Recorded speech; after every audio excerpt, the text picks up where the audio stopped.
여러분 안녕하십니까. 조성식의 후 우리 한국 보수 우파의 대표적인 논객으로 그렇게 부르시는 조갑재 선생님을 오늘 특별히 모시고 오늘 조성식의 후 진행을 하겠습니다. 조 선생님 어서 오십시오. 네, 감사합니다. 안녕하세요. 오늘 건강은 좋으십니까?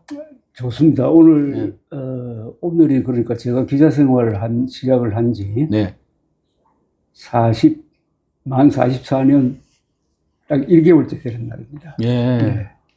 그래서 제가 해방동이거든요. 예. 그래서 비교적 괜찮습니다. 예.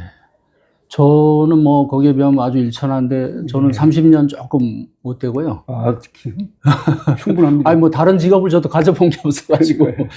근데 이제 조 선생님 이렇게 나이 들으셔가지고도 이렇게 열심히 왕성하게 활동하시는 거 보면, 야, 이게 참 진짜 한국에도 이런 기자들이 나이 들어서도 열심히 취재하고 또 왕성하게 보도를 하는 하나의 롤 모델로 삼아야 되는 거 아니냐 뭐 이런 생각까지 드는데. 제가 호기심이 많아서 그래요. 다른 거 없습니다. 네. 사실 조 선생님은 이제 사실은 이제 보수 우파 이거 이제 대명사인데, 그래서 저도 이제 과거에 이제 매체에 있을 때는 조금 저하고는 조금 좀 안 맞는 분이다 이런 생각도 좀 하고 했었거든요. 그리고 이제 뭐 어느 순간에는 기자에서 사상가로 변모한 게 아니냐 뭐 이런 평가도 있었는데, 그런 얘기 조금 이따 나중에 하고요. 우선 지금 오늘은 주로 이제 다음 주에 윤석열 대통령 탄핵 선고가 지금 예정이 돼 있는데, 탄핵이 될지 안 될지 뭐 이게 사실 제일 뭐 지금 국민적인 관심사고요. 아무래도 그 얘기를 좀 중심으로 하면서 우리 한국 보수의 문제점과 또 어떻게 나가야 되는 방향 뭐 이런 것들을 좀 얘기를 해보겠습니다. 자, 오늘 보니까 뭐 조갑재닷컴에 또 글을 마침 올리셨더라고요. 예, 그래서 그러자도 제가 이제 제일 먼저 물어볼 질문이었는데, 탄핵 그리고 이제 그 전에는 이제 뭐 또 하야도 주장을 하시고 그랬는데, 이제 뭐 하야는 이제 물 건너간 거죠. 그렇죠. 예, 뭐 시기적으로 그렇고 타이밍을 놓친 거예요. 예, 예.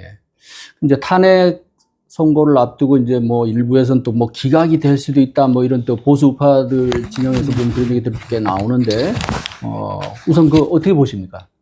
제가 마침 여기 오기 전에 네. 여기서 발표를 하려고 정리를 한번 해봤어요. 아, 그렇죠. 네. 네. 그러니까 8대 0으로 파면 결정이 날 수밖에 없는 8가지 이유라고 정리를 한번 해봤습니다. 예, 8가지나 됩니까? 네, 제목만 말씀드리면 이겁니다. 중대한 헌법 위반의 증거들이 차고 넘친다. 그 다음에 두 번째는 박근혜 파면 판례가 있다는 거죠. 파면 판례에서 제일 중요한 게 헌법 수호 의지 결렬, 이게 박근혜 대통령을 파면하는 이유였습니다. 네. 헌법 수호 의지 결렬하는 기준을 윤석열 대통령에게 적용한다면 훨씬 더 심각하다는 거죠. 그 다음에 대국민 계몽용 계엄이라는 이야기를 계속 줄기차게 하고 있잖아요. 헌법에 그런 게 없잖아요. 그죠? 네. 그러니까 헌법을 어긴 계엄령을 폈다는 이야기를 계속 강조를 하고 있어요. 본인이. 그러면 이건 탄핵밖에 없다는 거죠. 네 번째는 실질적 국무회의 심의가 없었고, 그 다음에 대국회 통보 생략하고 해서 절차상의 불법성이 명백하다는 거고, 다섯 번째는 국회의 활동을 막기 위한 포고령 1호가 가진 위헌성, 그리고 국회의장 등 요인 체포령의 불법성, 여섯 번째는 헌법상 독립기구인 중앙선관위 점거의 위헌성과 부정선거 주장의 허위성. 이 행위는 작년 총선에 대한 불복으로서 한국 민주주의를 가장 중대하게 위협하는 것으로 아마 결론을 낼 것이라고 생각합니다. 일곱 번째는 전공의 처단 포고령의 위헌성입니다. 이미 이직한 전공의들을 강제로 복귀시키는 것은 헌법이 보장하는 직업 선택의 자유를 중대하게 위반한 거죠. 또 피청구인 윤석열은 이상의 위법한 행위를 하고도 개전의 모습을 보이지 않고 체포영장 집행에 불응하고 지지자들에게 계속적으로 집단행동을 촉구함으로써 탄핵 기각으로 정부에 복귀할 경우에 제2, 제3의 계엄 선포 등 재범의 우려가 높다고 판단한다면은 전원 일치. 전원 일치 8대 0을 예상하십니까? 반면으로 예상합니다. 뭐 사실 이게 꼭 8대 0이 아니더라도 탄핵 가결은 가능하죠? 그러니까 뭐 6대2가 돼도 되고 예. 7대1도 돼야 되는데 아마 이제 가능하면 이제 전원 일치가 될 거라고 봅니다. 되게 이제 만장일치를 그렇죠. 어떻게든지 하려고 자꾸 이 하겠죠. 보수 성향 네.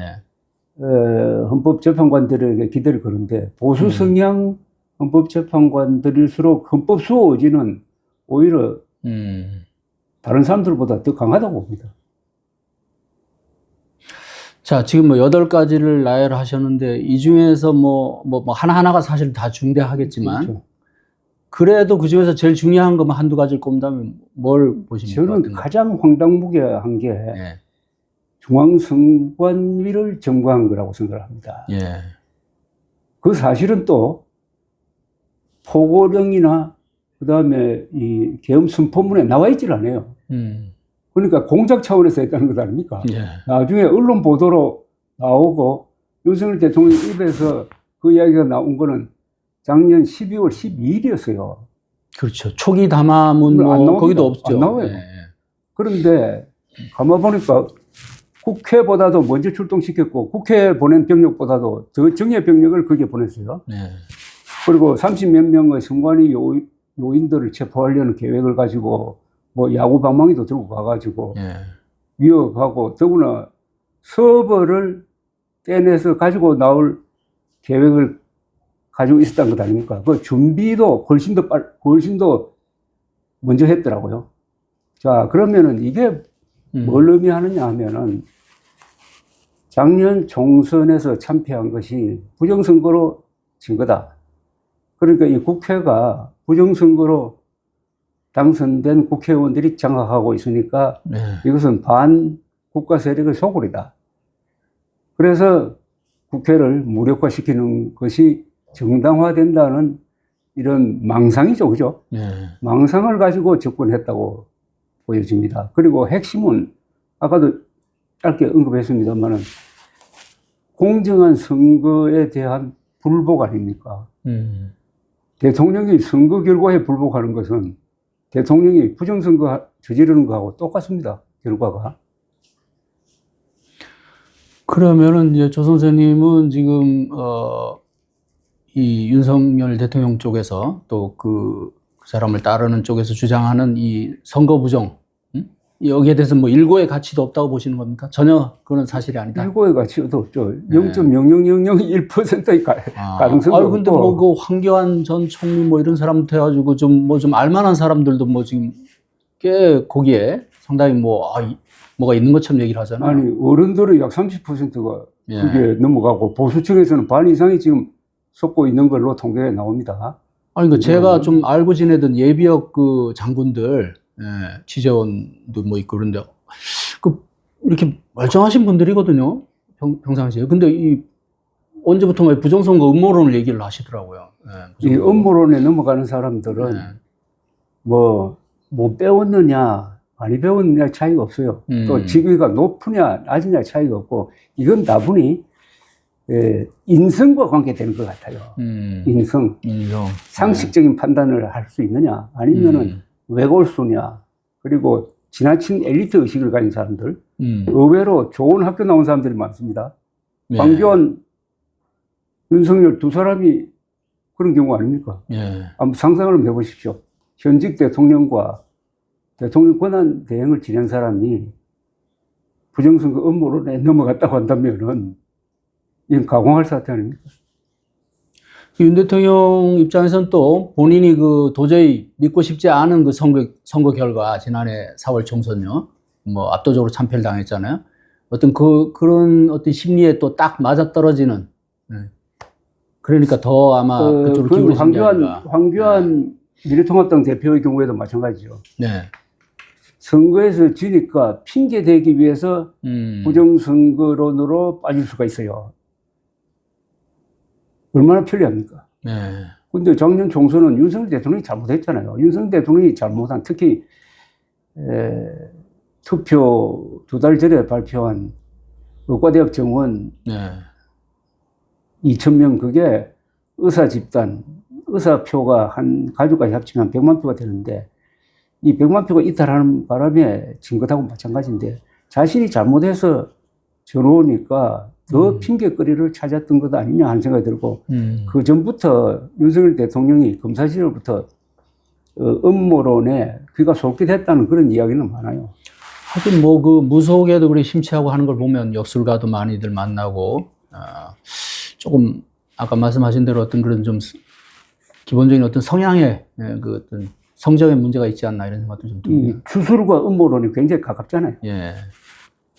그러면 결국은 자신의 어떤 정치적인 패배를 합리화하려는 이런 어떤 그 의도와 또 이것이 맞물려 가지고 더욱 거기에 더 빠진 게 아닌가.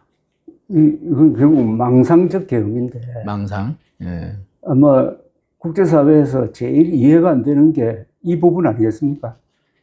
그리고 여기에 속는 사람이 예. 이렇게 많다는 거. 이거 30%면 사실 뭐 작은 숫자가 아니잖아요. 숫자로 어른 중에 1,500만입니다. 예. 1,500만 명을 바보로 만든 것 아닙니까? 예. 그 부분에 관한 한 바보로 만든 것 아닙니까? 대통령이 국민들을 깨우치는 일을 해야 되는데 국민들을 바보로 만들면은, 그래서 저는 이거는 민족사적 범죄라고 생각합니다. 예. 그러니까 뭐 계몽령이라고 그러는데 사실은 본인이 자기한테 해당되는 거 아니에요? 응? 그러니까 이게 그것도 음모론자들만 할 수 있는 이야기예요. 네. 부정선거 음모론에 빠진다든지 하여튼 이 음모론에 빠진다는 것은 일종의 사교를 믿는 것하고 마찬가지인데 그 순간부터 인격이 달라집니다. 그걸 못 느끼셨어요? 네. 그렇죠. 사람이 확 달라진 것 같지 않습니까?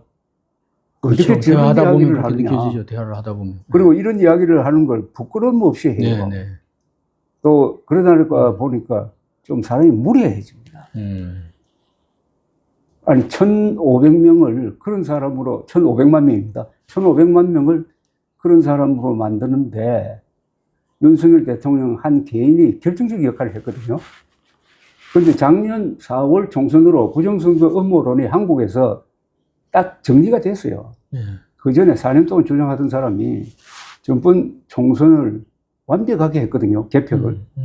그리고 수검표 단계를 하나 더 도입을 했습니다. 네. 2,800만 표를 개수를 했는데 단 한 표도 오차가 없었다고, 차고가 없었다고요. 그래서 우리 주변에 있었던 음모론자들이 이제 좀 부끄럽게 생각하면서 자숙하고 있는데 윤석열 대통령이 딱 들고 나오니까 그 사람들이 다시 일어난 거예요. 네.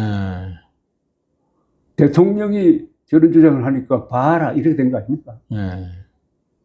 근데 지금도 뭐 국민의힘 일부 의원들도 그렇고 또 이쪽 뭐 이제 음모론자들도 그렇고 그 선거관리위원회의 그 투개표 시스템을 문제 삼고 있거든요. 그리고 지금 말씀하신 대로 이제 그 지금 이제 수작업을 하고 그걸 곁들이고 있는 거잖아요. 수개표입니다. 우리 그러니까, 전자개표가 아니에요. 네, 우리는 수개표를 하고 있는데 지금 그걸 뭐 그게 안 돼 있다 이런 주장을 또 하잖아요.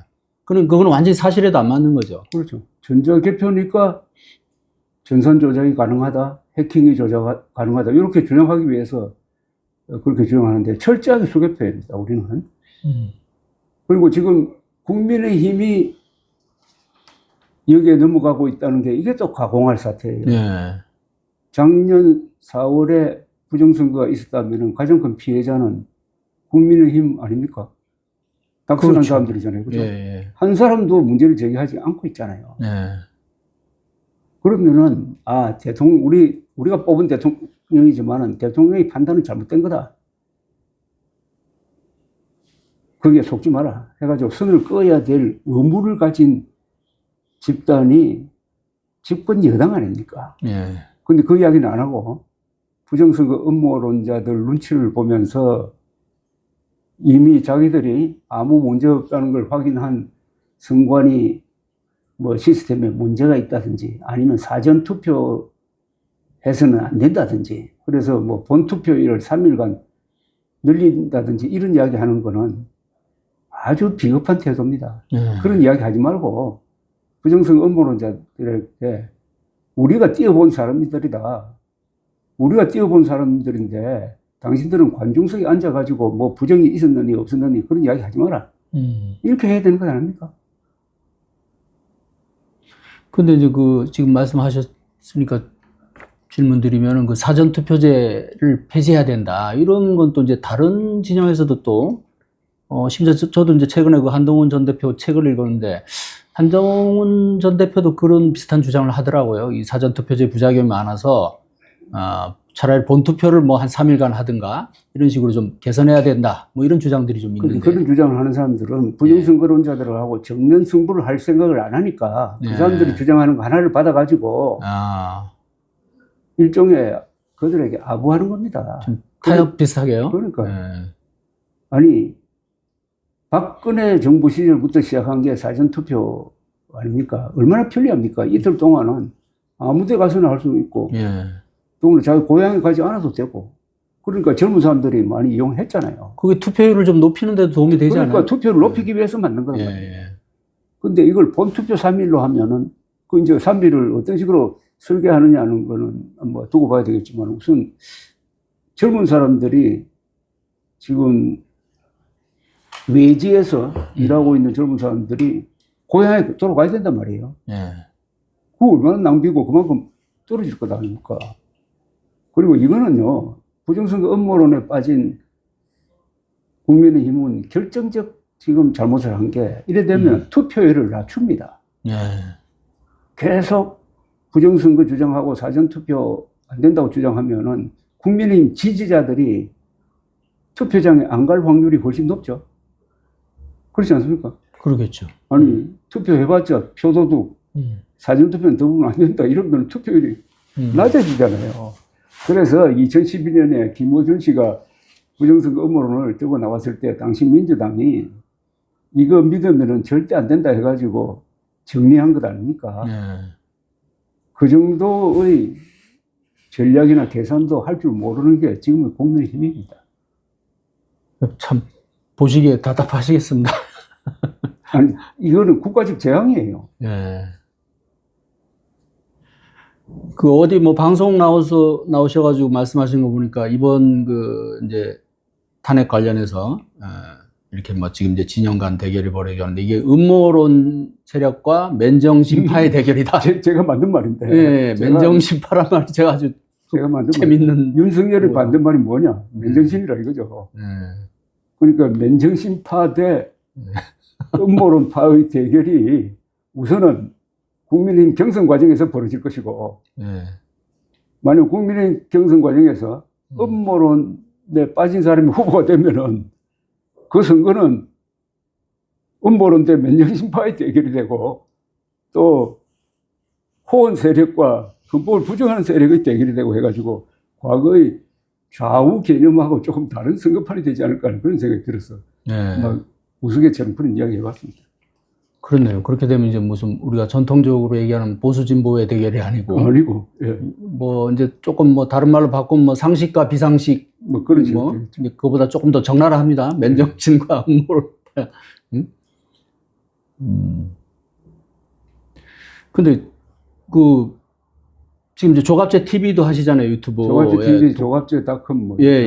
뭐 구독자가 50만이 넘던데. 일찍 시작했어요. 2017년부터. 그러시군요. 근데 이런 얘기 이렇게 막 하시면 그 뭐 항의 댓글이나 뭐 구독자가 이탈하거나 이러진 않습니까? 구독자 이탈은 별로 없어요. 야. 뭐 별로 많이 늘지도 안 하고, 뭐 그 현상 유지를 하고 있고. 아니 지금 대개 보수 우파들 그 유튜브들 보면 대개는 이제 상당수는 윤 대통령을 지지하고 계엄을 압도적으로 많지. 그리고 부정선거 음모론을 주장하는 사람들도 많고. 아마 지속적으로 부정선거 음모론에 반대하는 사람은 저하고 정규재. 그러니까 몇 분 안 되죠. 정규재 전 한국경제주필하고. 그다음에 저 중앙일보 논설위원 했던 김진 논설위원. 세 사람. 말고 뭐 있긴 있겠는데 우선 그런 생각이 드네요. 세 사람이 다 기자 출신이에요. 그러고 보니까. 그렇죠. 뭐 기자들은 아무래도 이제 뭐 사실 팩트를 중시하니까. 이 직업군 중에서 부정선거 음모론에 잘 넘어가는 직업군이 있어요. 학자들이 많아요. 교수들이 많아요. 그리고 예비역 장성들이 많아요. 그러니까요. 그 왜 그럴까요? 그건 좀 연구해봐야 되겠어요. 특히 교수들, 예. 교수들은 뭐 이거 이론에 좀 집착하는 경우가 있어가지고 뭐 이상한 통계가 나왔다 해가지고 그걸 가지고 자꾸 현실을 부정하려고 그러는데 이 부정선거 참고로 부정선거 음모론의 출발점이 사전투표입니다. 예. 사전투표에서 당시 미래통합당의 득표율이 너무 낮다는 거라. 그러니까 본투표에서 받은 거하고 너무나 차이가 많이 난다는 거라. 예. 이럴 수가 없다는 거예요. 근데 이럴 수가 있거든요. 예. 왜냐하면은 이분들은 착각하는 게 통계에서 모집단 있잖아요. 예. 모집단이 다르다고. 사전투표한 집단과 본투표한 집단은 달라요. 예. 나이도 다르고 정치 성향도 다르다고. 근데 이 사람들은 같아야 된다고 주장하는 거라. 왜냐? 같은 지역구에 사니까 같아야 된다. 득표율이 같아야 된다는 거예요. 사전투표 득표율과 본투표 득표율이 같아야 된다. 이게 얼마나 큰 오류입니까? 근데 그걸 우기는 거예요. 예. 그러니까 참 뭐 이렇게 조금만 상식적으로 생각해 보면, 예.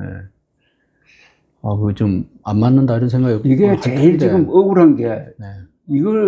이 문제를 가지고 쓸데없는 에너지를 낭비하고 있잖아요. 그죠? 이거를 가지고 이야기하는 순간부터 시간 낭비거든요. 예.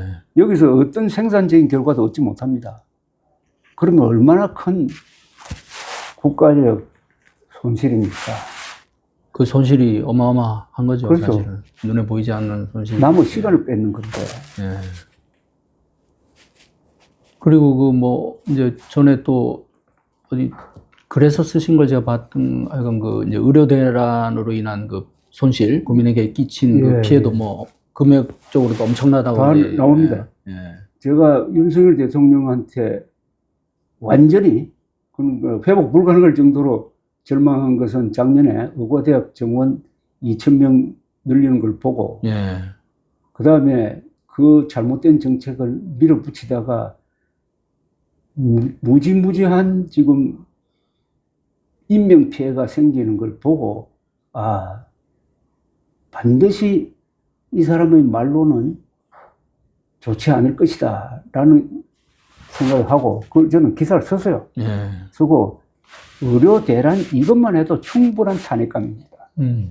이걸 집행하는 과정에서 헌법도 위반하고 법률도 위반하고 사실도 부정했는데, 지금 남은 결과는 뭐냐? 1년 결산을 하면은 매년 2,000명 늘린다고 하다가 원래 전문의가 배출이 2,000명이 줄었어요. 그러니까 전공의가 이탈해버리니까 전문의 시험 칠 사람이 없는 거라. 예. 그래서 2,700명 배출을 하다가 원래는 500명만 배출했습니다. 예. 그러니까 2,000명 늘리려다가 2,000명을 줄여버린 거예요. 예. 이걸로 끝났습니까? 초과 사망자, 제대로 치료, 특히 응급 환자, 중증 환자가 초과 사망자가 몇 명이냐 하는 것은 그 민주당의 의사 출신 김준 의원이 계산한 게 보면 대충 1년 잡았을 때 한 6,000명 될 것이다. 요거는 일단 예상입니다. 그 다음에 또 뭐냐. 세계적인 병원이 있지 않습니까? 우리나라. 빅5라든지. 네. 대학병원의, 11개 대학병원의 누적 적자가 한 5천억 대예요. 네. 서울대학병원 1,000억입니다. 그리고 부작용을 메우기 위해서 정부가 당겨선 돈이 근보재정에서 주로 나와갔거든요. 예. 근보재정에서 약 3조를 썼습니다. 예. 근데 근보재정은 치료비로만 쓰도록 되어 있는 거라고요. 그건 완전히 유용입니다, 저거. 예. 뭐 이런 등등. 그런데 또 의과대학이 1년 동안 완전히 물 닫았잖아요. 세상에 이런 일이 있습니까? 그러니까 참, 그렇게 이제 수치로 말씀하시니까 진짜 더 실감이 나는데. 근데 그 조 선생님은 그 의사 수를 늘려야 된다, 이거 자체에도 반대를 하시나요? 한국 의사 수는 오히려 남아 돈다고 봐야 돼요. 아, 그러세요? 그럼 의료계 주장에 거의 동의하시는 거예요? 동의합니다. 다만 필수 분야에 부족한 건 사실이죠. 네. 그건 의사 수가 부족한 게 아니라. 그렇죠. 좀 구별해서 봐야 돼요. 외과 의사도 성형외과 일을 하고 해서 부족한 거고, 그거는 그 몇 가지의 제도적 개선으로 대응을 해야지 의사 수를 늘리면 안 돼요. 늘리더라도 한 300명, 400명은 몰라도 한꺼번에 2,000명이 뭡니까 도대체. 그것도 뭐 지금 뽑고 있는 정원의 67%를 늘린다고 하면은 예컨대 어떤 기업에서 이런 식의 인사정책을 쓰면은 그 기업 망할 거 아닙니까? 그죠? 67%를 어떻게 늘립니까? 그래서 2,000명이라는 숫자가 왜 나왔느냐? 누구로부터 나왔느냐? 그게 또 주술적인 뭐 그런 해석도 나오고, 있죠. 특히 그 김건희 여사가 2,000명이라는 숫자에 상당히 집착했다는 것은 그분하고 통화해본 진중권 교수의 증언이 있잖아요. 결국 저는 그게 오늘날의 윤석열 대통령의 몰락을 불렀다고 봅니다. 그게 총선 패배의 중요한 요인이었고 윤석열 대통령도 스트레스를 받았던 것 같아요. 그래서 포고령에 느닷없이 전공의들이 48시간 안으로 돌아오지 않으면 처단한다는 말이 있잖아요. 얼마나 감정적입니까? 아마도 전공의들 때문에 내가 이렇게 되었다고 국가심청을 가지고 있었던 것 아니냐 하는 생각이 들어요. 세상에 뭐 개헌 포고령에 의사들 처단한다는 말이 아마 전 세계에서 기록이 아닌가 처음이죠.